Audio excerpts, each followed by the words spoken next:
మనం ఏ రీతిగా అయినా అనుసరించవచ్చు, ఎలాగైనా పాటించవచ్చు. అయితే ఈ దినం ఆ యొక్క క్రిస్మస్ను జ్ఞాపకం చేసుకొని ప్రభు దినంలో ప్రభువుని మనం ఆరాధించబోయే ముందుగా లోకరక్షకుడైనటువంటి ప్రభు అయిన యేసుక్రీస్తు పుట్టెను అనేటువంటి మాటను కానీ మనం గమనించినట్లయితే, ఎందుకు ప్రభువు పుట్టాడు, పుట్టినటువంటి ఆయన ఏమై ఉన్నాడు అనేటువంటి సత్యాన్ని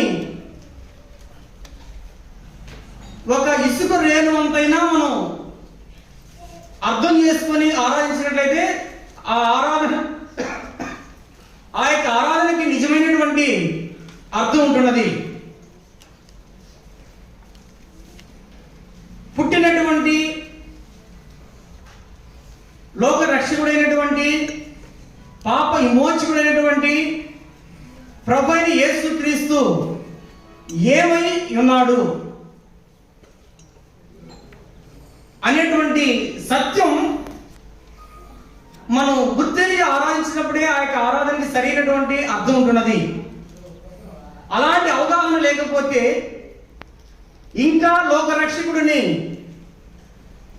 ఒక చిన్న అట్టల పెట్టెలో లేక ఒక చిన్న పశువుల తొట్టిలో, కొట్టాయిలో లేక తొట్టిలో పెట్టి ఒక చిన్న శిశువుగా జ్వాలపాటలు పాడేటువంటి పరిస్థితిని మనం ఈ యొక్క లోకంలో గమనిస్తున్నాం.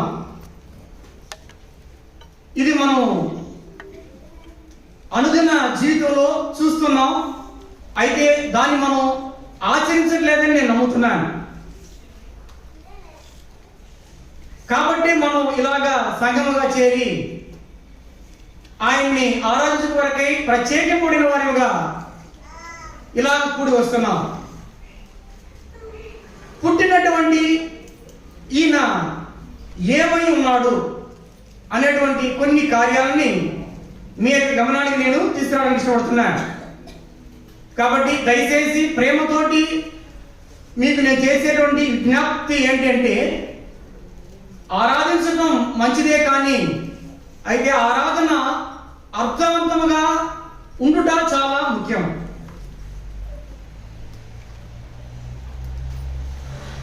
అలాగా అర్థం చేసుకొని అనుభవపూర్వకంగా ఆరాధించేటువంటి ఆరాధన రెండు మాటలైనా సరే అది దేవుడికి ఎంతో శ్రేష్టం, ఆయనకి ఎంతో ప్రీతికరం.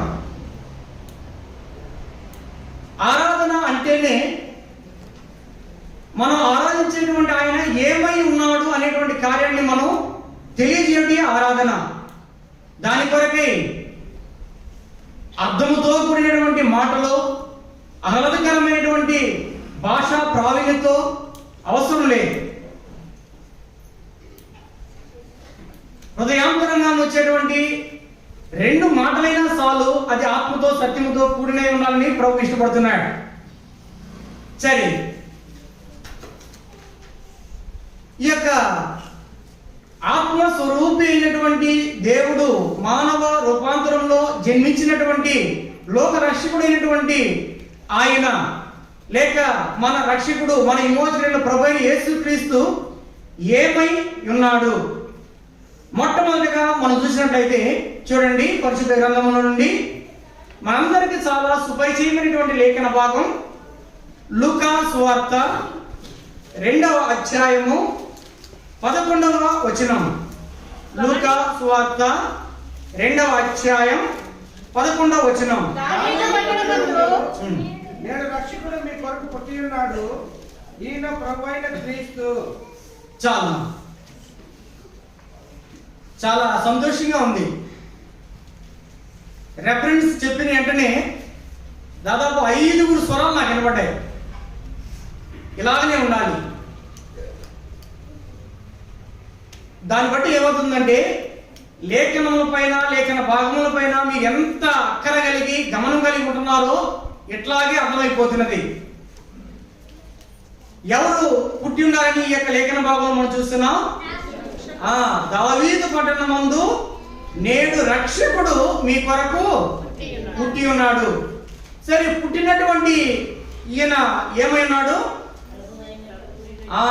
రక్షకుడై ఉన్నాడు. చక్కగా మనం గమనించాల్సినటువంటి మాట. ఎవరి పుట్టుకనైతే మనం జ్ఞాపకం చేసుకుంటున్నామో, ఎవరి పుట్టుకనైతే మనం కొనియాడుచున్నామో, ఎవరి పుట్టుకనైతే లోకమంతటా కొనియాడుతున్నదో, పుట్టినటువంటి ఆయన ఎవరై ఉన్నారు? రక్షకుడై ఉన్నాడు. ఇది చాలా గొప్ప సత్యమై ఉన్నది. ప్రియులారా, పుట్టినటువంటి ఈయన రక్షకుడై ఉన్నాడు. సరే, దేనికి ఈయన రక్షకుడై ఉన్నాడు? రక్షణ అంటే ఏమిటి? రక్షణ అంటే ఏమిటో మనకు తెలియకుండా రక్షకుడు మనం ఎలా అర్థం చేసుకోగలుగుతాం? అసలు రక్షణ అంటే ఏమిటి? ఇది చాలా అవసరం. రక్షణ అనగా కాపాడబడుట. రక్షణ అనగా కాపాడబడుట. కాపాడబడుట అనేది ఎప్పుడు అవసరం? వెరీ గుడ్, దేవుని స్తోత్రములు. మనం ఏదైనా ఒక ప్రమాదములో కానీ లేక ఒక ఆపదలో కానీ ఉన్నప్పుడు దాని నుండి మనకి ఏమవసరం అవుతున్నది? కాపాడబడుట. అదే రక్షణ. అలాగైతే ఈయన రక్షకుడుగా ఉన్నాడు. ఆయన మనకు రక్షకుడుగా ఉన్నాడు అంటే ఆయన మనల్ని ఏం చేసి ఉన్నాడు? కాపాడి ఉన్నాడు. ఆయన రక్షకుడే ఉన్నాడు, మళ్ళీ ఆయన ఏం చేస్తున్నాడు? కాపాడి ఉన్నాడు. దేని నుండి ఆయన మనల్ని కాపాడి ఉన్నాడు? పాపముల నుండి మనల్ని ఆయన కాపాడి ఉన్నాడు. పాపములోనే మనం ఉండుంటే ఏమైండేది? Very good. పాపం వల్ల వచ్చేటువంటి జీతము మరణము. అనగా ఒకప్పుడు మనము పాపములతో నిండిన వారిమై ఉన్నాం. పాపములతో నిండిన వారిమై మనం ఉంటే మనం అప్పుడు ఏమై ఉన్నామని అర్థము? ఎఫెసీయులకు రాసిన పత్రిక 2వ అధ్యాయం 1వ వచనం ప్రకారం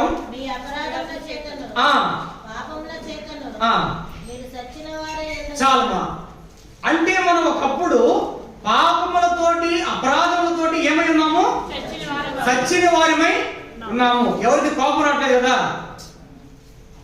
వాక్యం చెబుతుంది మనం పాపంలో ఉన్నాం కాబట్టి. ఇప్పుడు ఒకప్పుడు మనం పాపంలో ఉన్నాం కాబట్టి మనం ఎక్కడ ఉన్నప్పుడు సచ్చిన వారిపై ఉన్నాం. సచ్చిన వారు, పాపములతో చచ్చిన వారు ఎక్కడికి వెళ్తారు? నరకానికి వెళ్తాడు. నరకంలో ఏముంటున్నది? అగ్ని ఆరదు, పురుగు చావదు. అలాంటి కార్యాన్ని జ్ఞాపకం చేసుకున్నది ఎంత వేదన ఉంటుంది ఒకసారి చూడండి. ఆరనటువంటి అగ్నిలో చావనటువంటి పురుగు ఎలా ఉంటుందో ఒకసారి ఊహించి చూసినట్లయితే మన యొక్క స్థితి కూడా అలాంటిది అనేది మనకు జ్ఞాపకం చేస్తున్నది. అలాంటి భయంకరమైనటువంటి ఆ యొక్క పాపము నుండి, శాపము నుండి, నిత్య నరకము నుండి ప్రభు అయిన యేసుక్రీస్తు ఏం చేస్తున్నాడు? కాపాడి ఉన్నాడు. కారణం ఏంటంటే ఆయన మనకి రక్షకుడై ఉన్నాడు. ఈ రక్షకుడు ఏం చేయబడ్డాడు? ఈ యొక్క లోకములో పుట్టి ఉన్నాడు. అదే ఇక్కడ మనం చూస్తున్నాం. నేడు దావీదు పట్టణమందు నేడు మీకు రక్షకుడు పుట్టి ఉన్నాడు. పుట్టినటువంటి ఈ ప్రభువైన యేసుక్రీస్తు మన ఒక్కొక్కరి జీవితానికి ఏమన్నాడు? రక్షకుడై ఉన్నాడు. ఆయన మనకి ఇచ్చినటువంటి రక్షణ ఎలాంటిది అని మనం చూసినట్లయితే, దేవుడు మనకు కల్పించినటువంటి రక్షణ ఎలాంటిది మనం చూసినట్లయితే చూడండి. 1 సమూయేలు గ్రంథము 19వ అధ్యాయము 5వ వచనం.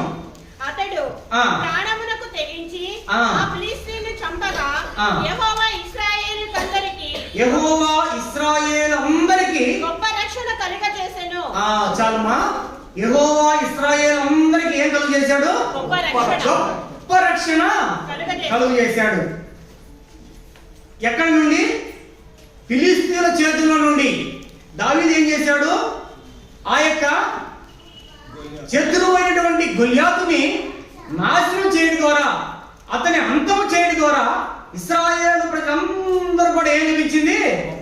గొప్ప రక్షణ లభించినది. ప్రభునందు ప్రియమైన వారులారా, ప్రభు అయిన యేసు క్రీస్తు మన కొరకై ఈ యొక్క లోకములో పుట్టుటకు ముందు, మనం ప్రభు అయిన యేసు క్రీస్తుని అంగీకరించక ముందు, ఆ లోకరక్షకుడైనటువంటి ప్రభు అయిన యేసు క్రీస్తు మన యొక్క హృదయాలలో రక్షకుడుగా జన్మించక ముందు మనం కూడా ఎక్కడున్నాం? అపవాది యొక్క బంధకములో, మరణ బంధకములో మనం చిక్కుబడి ఉన్నాం. కాబట్టి అలాంటి మరణ బంధకముల నుండి, అలాంటి ప్రమాదముల నుండి, అలాంటి ఆపదలో నుండి ప్రభు మనల్ని ఏం చేసినాడు? కాపాడాడు. కాబట్టి ఆయన మనకి రక్షించాడు. ఈ రక్షణ ఎలాంటిదంటే గొప్ప రక్షణ. కాబట్టి ఎబ్రీలు రాసిన పత్రిక 2వ అధ్యాయం 3వ వచనం మనం ఏం చూస్తాం? ఈ రక్షణ ఏమంటాడు? ఇంత గొప్ప రక్షణను, చాలు, ఇంత గొప్ప రక్షణ. మన యొక్క రక్షణ ఎలాంటిదంట? ఇంత గొప్ప రక్షణ. ఈ రక్షణ ఎవరు మనకి ఇచ్చారంటే జన్మించినటువంటి, పుట్టినటువంటి ప్రభు అయిన యేసుక్రీస్తు ఇంత గొప్ప రక్షణ మనకు ఇచ్చినాడు. మనం పాట కూడా పాడుకుంటాం ఈ రక్షణ గురించి. ఈ రక్షణ ఎలాంటిదని ఏమని పాడుకుంటాం? ఎంతో ఎంతో గొప్ప రక్షణనిచ్చి, ఎంతో గొప్ప రక్షణనిచ్చి, వింతైన ధనముగా మమ్ము చేసెను, వింతైన ధనముగా మమ్ము చేసెను. హల్లెలూయా, హల్లెలూయా, హల్లెలూయా, హల్లెలూయా, హల్లెలూయా, హల్లెలూయా, హల్లెలూయా, హల్లెలూయా. యేసు ప్రభుని స్తుతించుట ఎంతో ఎంతో మంచిది. యేసు ప్రభుని స్తుతించుట ఎంతో ఎంతో మంచిది. కాబట్టి మనం ఎందువరకు చేరొచ్చినాం? యేసు ప్రభుని స్తుతించడం వరకు. యేసు ప్రభుని స్తుతించుట ఎంతో గొప్ప మంచిది. ఎందుకంటే ఆయన మనకి ఎంతో గొప్ప రక్షణ ఇచ్చినాడు. కాబట్టి ఆయన మనకేమైనాడు? గొప్ప రక్షకుడైన ఆయన మనకు ఎంతో గొప్ప రక్షణను ఇచ్చినాడు. అందుకొరకే ఆ రక్షకుడు పుట్టి ఉన్నాడు. రెండవదిగా ఎందుకు ఈయన పుట్టాడు అనేటువంటి కార్యం మనం చూసినట్లయితే చూడండి, అదే లూకా సువార్త 1వ అధ్యాయం 35వ వచనం. లూకా సువార్త పరిశుద్ధాత్మ నిన్ను పొందును, సర్వోన్నతుని శక్తి నిన్ను కమ్ముకొనును గనుక పుట్టబో శిశువు పరిశుద్ధుడై దేవుని కుమారుడు అనబడును. ఇక్కడ కూడా మీరు చూసినట్లయితే పుట్టుక అనేటువంటి మాటను మనం గమనిస్తున్నాం. మొత్తం మనం చూసినటువంటి కార్యంలో కూడా నేడు లోక రక్షణ మీ కొరకు పుట్టి ఉన్నాడు. పుట్టుక అనేటువంటి మాటను మనం అక్కడ చూస్తున్నాం. ఇక్కడ కూడా పుట్టాను అనేటువంటి మాట, పుట్టబో అనేటువంటి మాటని మనం చూస్తున్నాం. ఈ పుట్టబోయేటువంటి ఆయన, ఆ శిశువు ఏమైనాడంట? ఈ యొక్క లోకరక్షకుడిగా పుట్టినటువంటి ఆయన ఏమైనాడు? పరిశుద్ధుడై ఉన్నాడు. మనం ఏమై ఉన్నాము? పాపులమై ఉన్నాము, అపరిశుద్ధులమై ఉన్నాము. అవునా కాదా? మనలో ఏమాత్రము పరిశుద్ధత లేదు. ఎందుకు పరిశుద్ధత లేదంటే మన యొక్క తల్లి మనల్ని పాపములోనే గర్భము ధరించింది. కాబట్టి మన యొక్క పుట్టుకే పాపముతో కూడినటువంటిది, అపరిశుద్ధతతో కూడినటువంటిది. ఏసియల్ గ్రంథంలో మనం చూస్తాం, నువ్వు పుట్టినప్పుడే ఎక్కడ వేయబడ్డావు? రక్తం మడుగులో పారవేయబడ్డావంట. చూడు ఎంత అపరిశుద్ధకరమైనటువంటి మన యొక్క జీవితం, మన యొక్క ఆలోచనలో అపరిశుద్ధత, మన యొక్క పనులలో అపరిశుద్ధత, మన యొక్క చూపులలో అపరిశుద్ధత, మనం ఏం చేసినా కూడా అపరిశుద్ధత.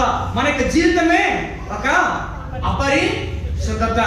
అయితే మన కొరకై పుట్టినటువంటి ప్రభువైన యేసుక్రీస్తు ఎలాంటి వాడై ఉన్నాడు? ఆయన పరిశుద్ధుడై ఉన్నాడు. ఎలాగా? చదువుతున్నాం, బాగుంది. ఆయన పరిశుద్ధుడు అంటున్నాం. ఎలాగా? మనమేమో అపరిశుద్ధులు చదువుతున్నాము, ఒప్పుకుంటున్నాము. ఎందుకంటే మన తల్లి మనల్ని పాపంలోనే గర్భం ధరించింది కాబట్టి మనం అపరిశుద్ధులు, ఏ డౌట్ లేదు. అయితే ఆయన పరిశుద్ధుడు అంటున్నాం కదా. ఆయన ఎలా పరిశుద్ధుడు? ఆయన పరిశుద్ధ ఆత్మ వలన జన్మించిన వాడు కాబట్టి ఆయన ఏమి లేదు, పాపము లేదు కాబట్టి ఆయన ఏమైనాడు? పరిశుద్ధుడై ఉన్నాడు.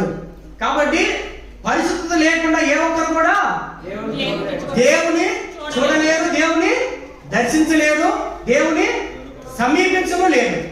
అయితే మరి మనం ఎవరైనా అపరిశుద్ధులం అయితే మనం ఎలా ప్రభువును సన్నిధించగలం? మనం సన్నిధించడానికి అవకాశం ఉందా? లేదు కదా. మరి అపరిశుద్ధులమైనటువంటి మనము ఆ యొక్క పరిశుద్ధుడిని దర్శించాలంటే, ఆ యొక్క పరిశుద్ధుడి సన్నిధి మనం చేరాలంటే ఆయన ఏం చేస్తున్నాడు? రక్తము సిందించడం ద్వారా ఆయన మొదటిగా మానవ ఆకారముగా ఈ యొక్క లోకమును ఉద్భవించడం ద్వారా మన యొక్క పాపములన్నింటినీ ఆయన ఏం చేస్తున్నాడు? ఆయన యొక్క పరిశుద్ధమైన రక్తము ద్వారా కడుగడం ద్వారా మనం ఎలా మార్చబడ్డాం?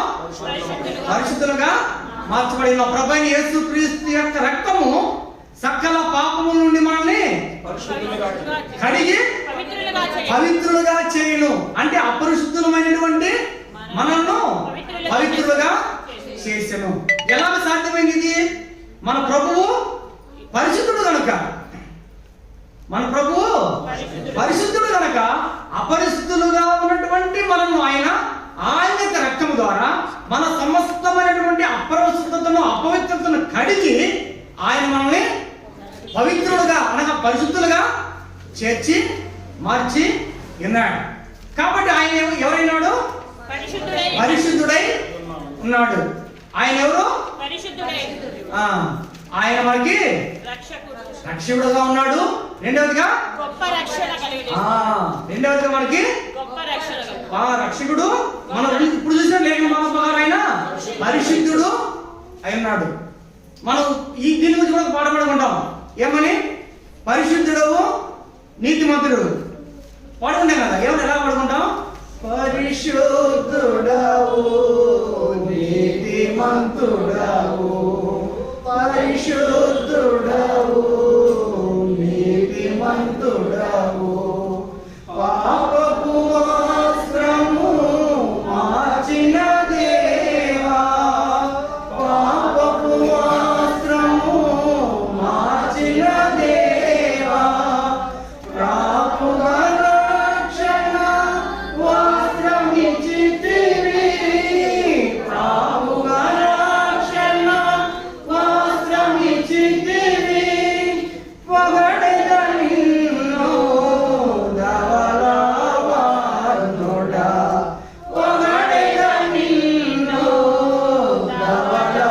ధవళవర్ణుడా, కొనియాడి పాడి కీర్తించి వర్ణించెద నిన్ను నా ప్రభువా, కొనియాడి పాడి కీర్తించి వర్ణించెద నిన్ను నా ప్రభువా.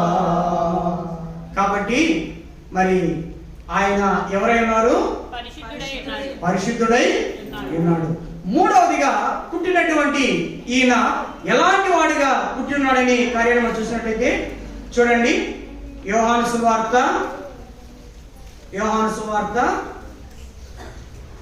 18వ అధ్యాయం,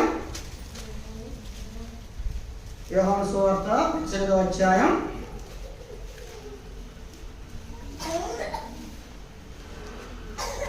37వ వచనం. అందుకు పిలాతు, ఆ.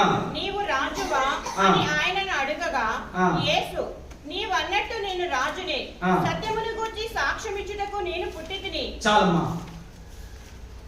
ఎవరిని గురించి సాక్ష్యం ఇచ్చుటకు పుట్టాడంటే ఈయన? సత్యమును గూర్చి సాక్ష్యం. ఇక్కడ కూడా మనకి ఏ మాట వస్తుంది? పుట్టుకను గురించినటువంటి మాట చెప్పబడుచున్నది. ఎందుకొరకు ఆయన పుట్టాడంట?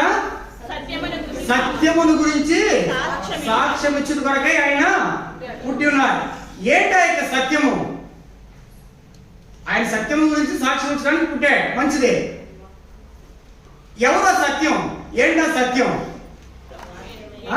వాక్యమే యేసుక్రీస్తు ప్రభువే సత్యం. వెరీ గుడ్, దేవుని స్తోత్రములు. ప్రభు అయిన యేసుక్రీస్తు తానే ఏమైనాడు? సత్యమై ఉన్నాడు. ఎవరు చెప్తున్నారు? నేను చెప్పే రెండు మాట, నువ్వు చెప్పే రెండు మాట కాదు ఇది. ఎవరు చెబుతున్నారు? యేసుక్రీస్తు ప్రభు తానే చెప్పినటువంటి మాట. ఎక్కడ చెప్పాడు? యోహాను సువార్త అక్కడ ఏమంటాడు? నేనే మార్గమును సత్యమును జీవమునై ఉన్నాను. మా పుట్టినటువంటి ఆయన ఏమైనాడు? మార్గమును సత్యమునై ఉన్నాడు. ఆయన సత్యమై పుట్టి ఉన్నాడు. పుట్టినటువంటి ఆయన సత్యమై ఉన్నాడు. ఎందువరకు ఆయన సత్యమై పుట్టి ఉన్నాడు? మనమేమైనాము? వెరీ గుడ్, ఇది చాలా ముఖ్యం. మనం ఏమైనాము? అసత్యము. అంటే మనలో ఏం లేదని? సత్యము లేదు, యథార్థత లేదు, నిజము లేదు. మనము అబద్ధికులమై ఉన్నాము. చిన్న ఉదాహరణ, ఏమిటి సోదరుడు మనం చేసాం, మనం ఏమి అసత్యం, ఏం అబద్ధం అనేది చూస్తే మనం చక్కగా తెలుసు. మన ఇంటి దగ్గర ఒక చిన్న పిల్లగాడు ఉంటాడు. చిన్న పిల్లగాడు ఉంటాడు. అమ్మ ఇంట్లో వంటింట్లో వంట చేస్తుంటది. ఈ పిల్లగాడు బయట ఆడుకుంటూ ఉంటాడు. ఆడుకుంటూ ఏం చేస్తాడంటే అటు ఇటు చూస్తాడు. ఏం చేస్తాడు తెలుసా? ఆ కింద ఉన్నటువంటి మట్టి తీసుకొని ఏం చేస్తాడు? నోట్లో పెట్టుకుంటాడు. సరే, వంటింట్లో ఉన్నటువంటి అమ్మ ఈ బిడ్డ ఏం చేస్తున్నాడంటే బయటకు వచ్చేస్తుంది. ఈ పిల్లగాడు ఏం చేస్తూ ఉంటాడు? నోరు ఆడిస్తూ ఉంటాడు. అమ్మ పరిగెత్తుకుంటూ వచ్చి నోరు తెరుస్తుంది. నోరు తెరవ ఎట్టా అయినా సరే తల్లి ఏం చేస్తుంది? నోరు తెరిస్తే ఆ మట్టిని తీసేస్తుంది. అడుగుతుంది, ఏం తిన్నావు? మట్టి తిన్నావని. ఆ పిల్లడు ఏం చెప్తాడు చెప్పండి? తిన్నావా? తెలియదని చెప్తాడు. అమ్మ చెప్పిందా ముందుగా నేను ఇక్కడ అడిగితే నువ్వు చెప్పాలని? లేదా ఎవరికి ఫ్రెండ్స్ చెప్పించుంటారా? ఇంకోటి స్కూల్ కూడా పోయినాడు. కానీ యాదృచ్ఛంగానే స్వభావసిద్ధంగానే వాడు ఏం చెబుతున్నాడు అక్కడ? అంటే వాళ్ళు ఏం లేదు, కాబట్టి మన పుట్టుకతోటే అబద్ధికులము అంటే అసత్యులము. అబద్ధికులకు అసత్యములకు పరలోక రాజ్యంలో స్థలం ఉన్నదా? లేదు. ఒప్పుకుంటాం కదా? అంటే నేను ఏదో మిమ్మల్ని ప్రశ్నలు అడుగుతున్నానని దయచేసి అనుకోవద్దు. నాకు ఏమాత్రం మిమ్మల్ని ప్రశ్నించేది అర్హత లే. మనం వాక్యం ప్రకారం చూస్తున్నాం అంతే, అర్థం చేసుకోవడానికి. కాబట్టి ఇప్పుడు మనం ఎవరు విన్నాము? నేను చెప్పట్లేదు, నన్ను ఊరు అనొద్దట. మోహన్ వచ్చి మమ్మల్ని అసత్యులు అబద్ధికులు అన్నాడంట. కాబట్టి మన అందరము అబద్ధికులము అంటే అసత్యులము. కాబట్టి అబద్ధికులము అసత్యులమైనటువంటి మనలను సత్యవంతులుగా మార్చుట కొరకై ఆయన సత్యవంతుడుగా ఈ లోకంలో పుట్టినాడు. కాబట్టి నేనే మార్గమును సత్యమును జీవమై ఉన్నాడు. ఎవరైతే ఆయన నా కొరకై సత్యముగా పుట్టాడనేటువంటి కార్యాన్ని తన యొక్క జీవితంలో అంగీకరిస్తారో వారికి ఆయన ఏమైనాడు? సత్యమై ఉన్నాడు. ఎవరైతే ఆయన యొక్క మార్గాన్ని అనుగ్రహిస్తారో వారు ఏ మార్గం ఉన్నట్టు? సత్య మార్గములో ఉన్నట్లు. ఎవరైతే ఆయన యొక్క మార్గానికి వ్యతిరేక మార్గం ఉన్నారో అపవాది మార్గములో ఉన్నట్లు. అపవాది మార్గం ఏమై ఉన్నది? అబద్ధమై ఉన్నది. ఒకప్పుడు మనం అపవాది మార్గంలో అనగా అసత్యములో కొట్టుమిట్లాడుచున్నాం. అలాంటి అబద్ధంలో ఉన్నటువంటి అసత్యములో ఉన్నటువంటి మనలను సత్యవంతులుగా మార్చుట నిమిత్తమే ఆయన మన కొరకై సత్యవంతుడుగా పుట్టాడు. ఎన్ని కార్యాలు మనం చూసాం. ఎందుకు పుట్టాడు ఆయన? ఎలాంటి వాడికి పుట్టాడు? రక్షకుడుగా పుట్టాడు. మనకు గొప్ప రక్షణ ఇచ్చుడు కొరకై.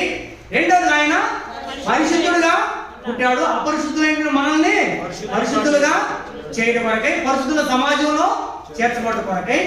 మూడవదిగా ఆయన ఎలా పుట్టాడు?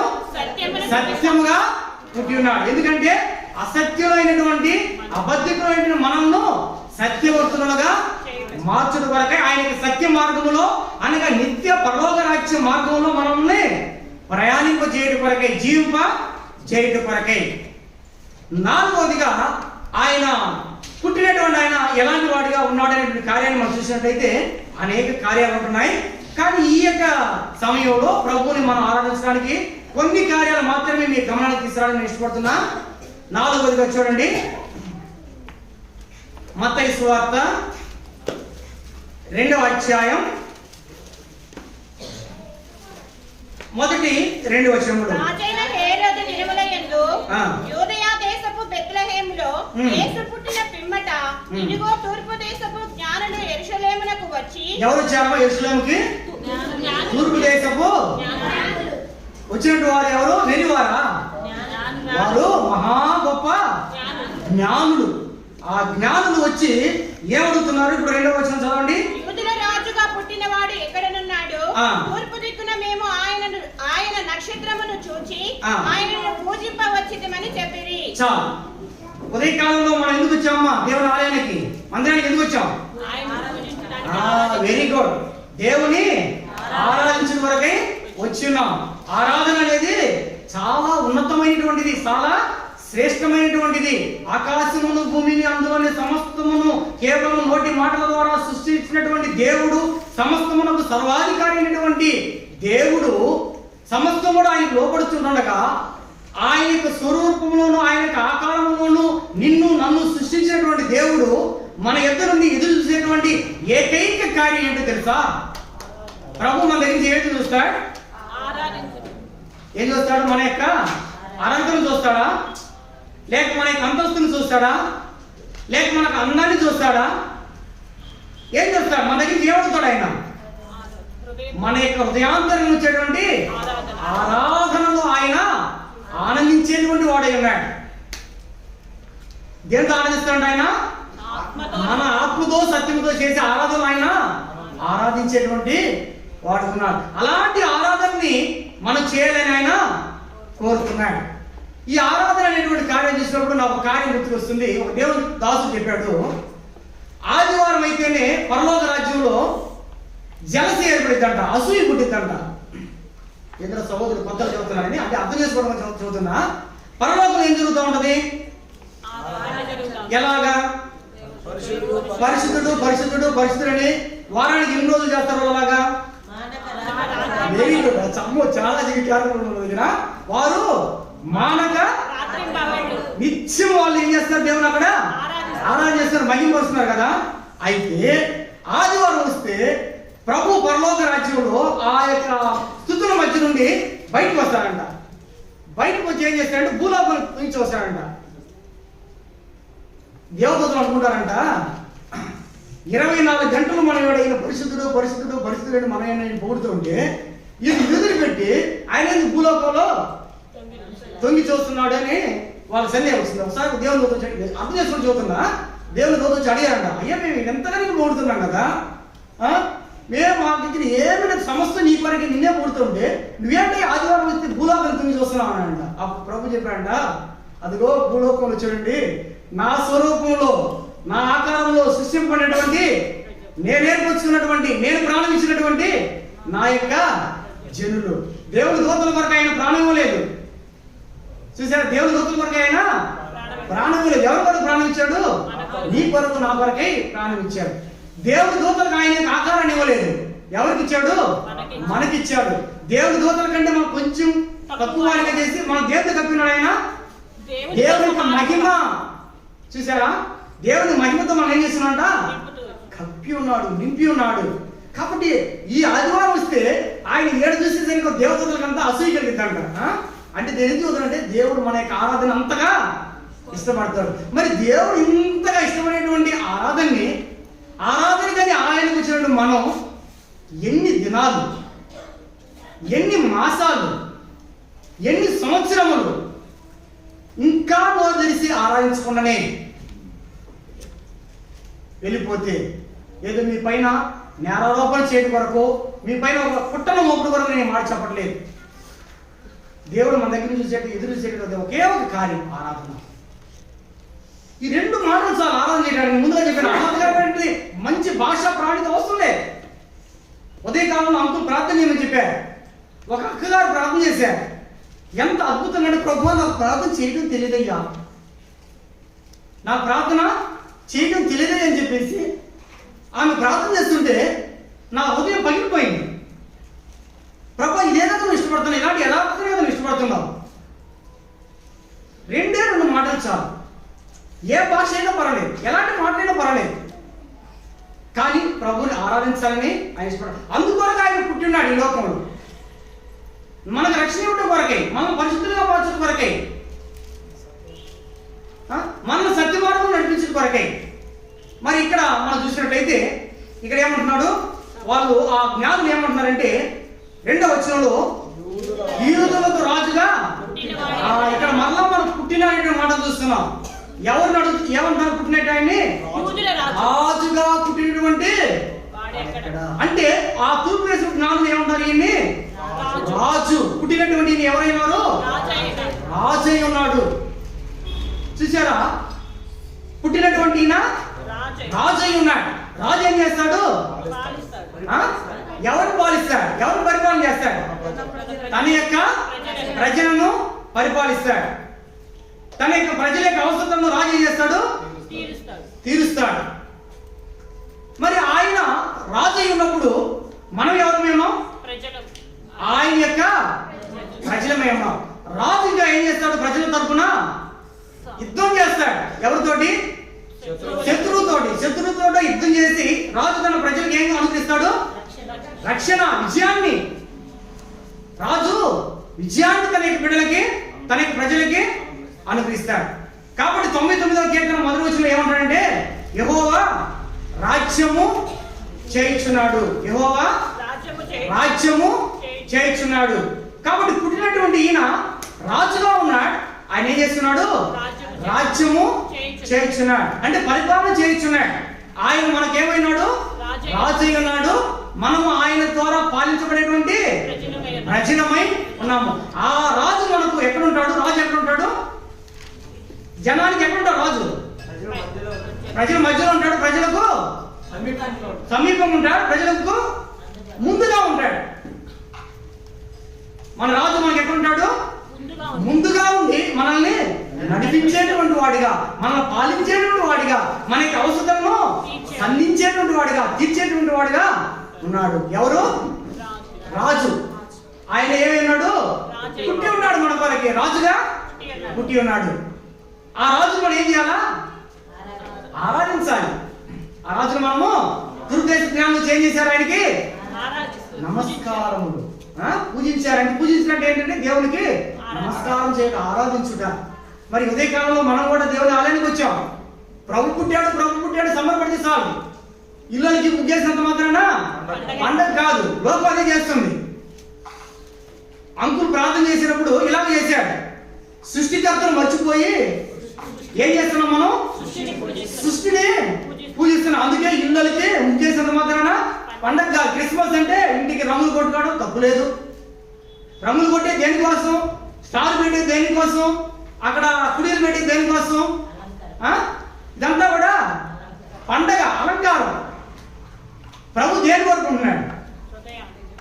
ఆరాధన కోరుకుంటున్నాడు. అది లేకుండా నువ్వు ఏ అలంకారం చేసినా, ఏ పండుగ చేసినా ప్రయోజనం ఉంది.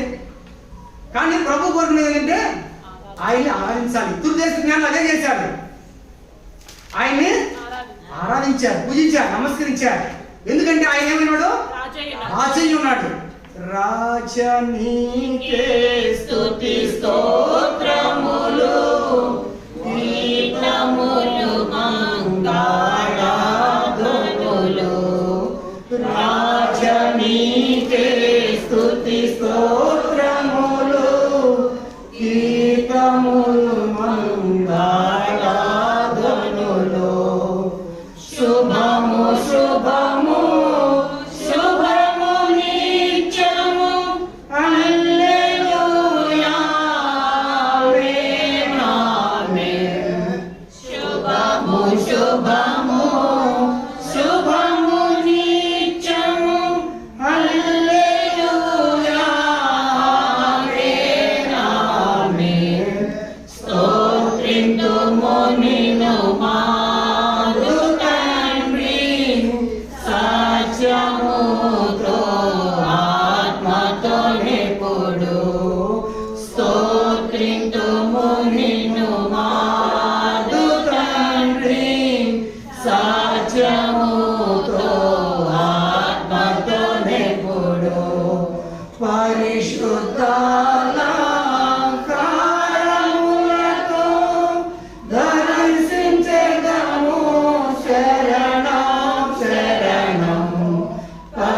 విశుద్ధాలంకారములతో ధనసించెదము శరణం శరణం స్తోత్రింతుము నిన్ను మారు తండ్రి సాధ్యముతో ఆత్మతో నిపుడు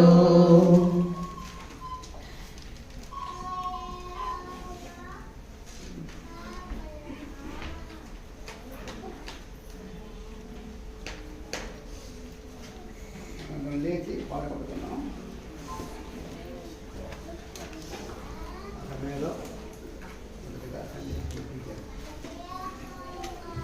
ఆరాధించారు. తర్వాత సహోదరుడు సహోదరి క్లుప్తంగా మార్చి మొట్టమొదలు కాబట్టి క్లుప్తంగా ఆరాధించాను. సమయంలో అందరూ ఇంతకుముందు ఆరాధించలేదు, ఈ సమయంలో ఆరాధించండి నోరు తెచ్చి.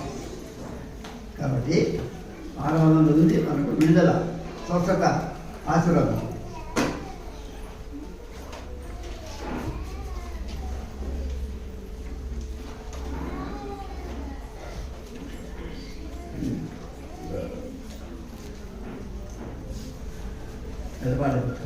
పాడబోతున్నాం.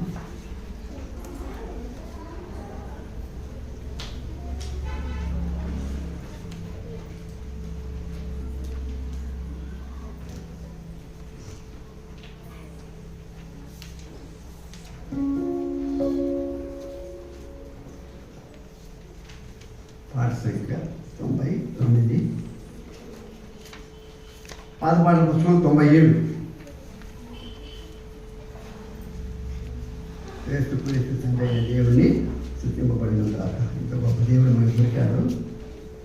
99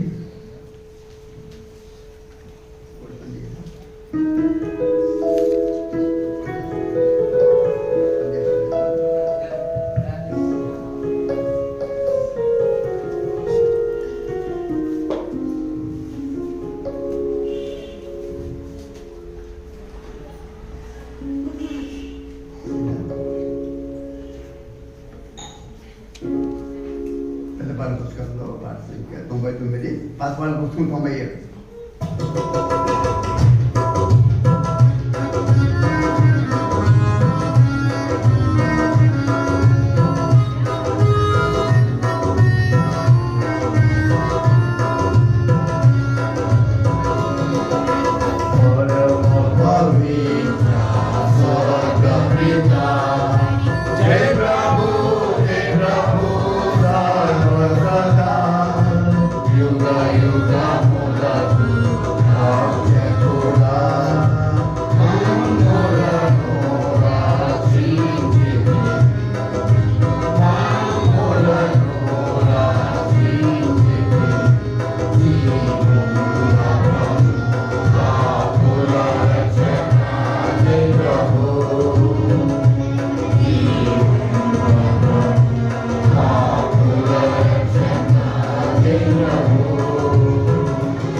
నీ మరణము వలన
దయచేసి కూర్చోండి. మొదలుగా సండే స్కూల్ టీచర్స్ ఆరాధించండి. తర్వాత సహోదరులు క్లుప్తంగా ఆరాధించండి. పిల్లలందరినీ సండే స్కూల్ పంపించండి. ఆరాధన సమయంలో ఎవరు బయట నిలబడి మాట్లాడబాకండి. శాశ్వతమైన ప్రేమతో ప్రేమించిన మా ప్రియమైన పరలోకమున్న మా తండ్రి, మీ దాసుని ముఖ్యుల ప్రభావం నామని తీసుకొచ్చిన ప్రతి లేఖనాన్ని బట్టి మిమ్మల్ని స్థుతించి ఆరాధిస్తున్నాను ప్రభావ. పరిశుద్ధ దినమందు నేను కూడా నీతో కలిసి ప్రభావ నేను స్థుతించి ఆరాధించేటటువంటి ధన్యత నా జీవితంలో నాకు ఇచ్చినారు. అవును ప్రభావ తండ్రి, మరి నాకు గొప్ప రక్షణ ఇవ్వడం కొరకై, నన్ను పరిశుద్ధురాలుగా మార్చడం కొరకై దేవా సత్యములోనికి